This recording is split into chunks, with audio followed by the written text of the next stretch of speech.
saw the difference between kind of just being sat down, Jay obviously bridging, yeah, because of where my hip is, he's able to manipulate that weight straight away, and the difference between squeezing your knees, having your hip off, now it gives you that opportunity when he bridges to have a little bit more stability, okay? You don't have to kind of fight to keep the position as well. I can kind of just relax and kind of go with it, so when he bridges, yeah, I can just kind of relax a little. What I'm really conscious of though is the hand. As soon as his hand touches my knee, that's when I've got to do something, or I've got to be a little more kind of proactive with dealing with this hand. But as soon as we do that, as long as we go down and squeeze the knees, it's much harder for him to drop that knee down into a position where he can now get a half guard. Okay? So that knee squish is really important. That's what's going to help, you know, stop us from going into like a half guard, quarter guard, all that kind of thing. And this is a bit where I always see people struggle. Okay? So next thing we're going to do, the bridges. Got him in control. Just going to open his knee up a little bit. I'm going to put one hand in. Yeah, and I'm going to take my hand to that side. Okay, to this position. Now when he bridges, same thing. Even though my hip's a little lower, I've still got my hip off a little bit. Yeah, he tries to grab the arm. Yeah, he bridges again. I'm just going to let him bridge, but you see how I kind of open my leg and let him go into this position. Okay, so. Yeah, he bridges, test, make sure you've got that under control, open the gi up a little bit. This time, hand onto the same side of the side that he gripped to begin with. As he bridges now, even if he traps this arm, yeah, I'm going to open my legs and let his body move to that way. And then re-pinch. Can everyone see that? Okay. If I try and keep both these pinched and he traps an arm, yeah, I end up falling over and going into guard position and getting reversed. So there's a little bit of a, yeah, got my knees pinched. When he traps the arm, I'm just going to let him go that way, I'm just going to open my legs and I'm going to pull the gi a little bit. This hand's there for stability, and then as soon as he goes to as far as it's going to go, re-pinch the knees. Does that make sense? We've got a bit of time now to practice this. It's not going to, I'm not going to start screaming fight halfway through, we're just going to get time to practice it. But get used to that pinch, pinch, pinch.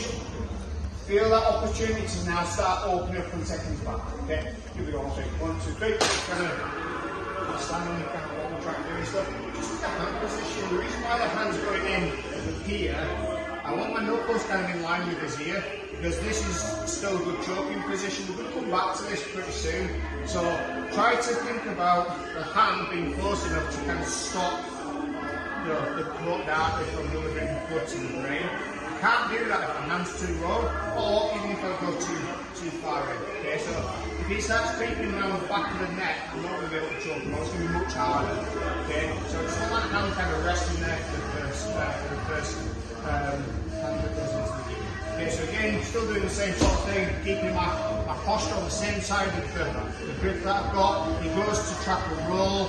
Yeah, so as he does, I just relax a little bit, open my legs. I also give a little pull, okay? So a little bit of a pull. And now we've got two options, yeah? We've got one option to start going around into a bow and arrow choke, but that's what we want to. But what we're going to focus on, we're going to do a bow and arrow choke. So this hand, we're going to come round and grab the gi here, okay? So, start. So, hand in, going for a choke, hold it close, pull, yeah. See how my chest is going behind the back of his arm, this hand comes through, this hand opens up the gi and just passes it across. Okay, give it a little pull, and then from here, this hand's going to hook, I'm just going to pull up first, and then we've got a few different variations from this position. Okay, so let's all work on that. Do you see the pull though? Yeah. So I'm not relying on him doing a really big effective trap and roll. I can actually pull him across a little bit more to get that choke a bit better just by kind of yanking him through. I'm not relying on his effort and his momentum because I've got that little pull to take him across. Here we go. Let's choke each other. Everyone excited? 1, 2, 3. So one of the things that I kind of say when we're kind of finishing the choke is really get used to kind of the right position for you, because everyone's got like, you know, different size hands, different size arms, things like that. Stuff sometimes doesn't go across for everyone. Like someone's got really big hands, like they've probably got the advantages in some ways, but disadvantages in others. You kind of have to feel what works for you, but the one thing that works regardless is taking the time when you're strangling someone, and it's way more fun if you do. So when he goes to do that, great, kind of pull across. Once I get to here, I'm not freaking out, I'm not being electrocuted or anything, I'm just taking the time. Yeah? This arm here is going to go straight. Okay? What I think a lot of people are doing at the moment is they're kind of bringing the hand up like this. Okay? That's no good, because now I'm creating a gap on this side. Yeah? The hand gets pulled, and the elbow goes straight, and watch where his head goes as well. It goes forward. That's where you're going to get that really good choke, because now this side is stopping that corner directly. This arm is stopping that corner directly, and that's why he's going to pass out. Okay? Tap early. Tap the person, tap early. Don't be a hero. Okay? My thumb as well is going nice and deep. Some of us have kind of got a little bit of a gap. Okay? So take the gap away, and then from here, it's just that arm straightening up. I'm not lifting him, I'm not humping him, I'm not doing anything like that. Just into here, his head goes forward into the choke. Okay? So just take the time on the choke.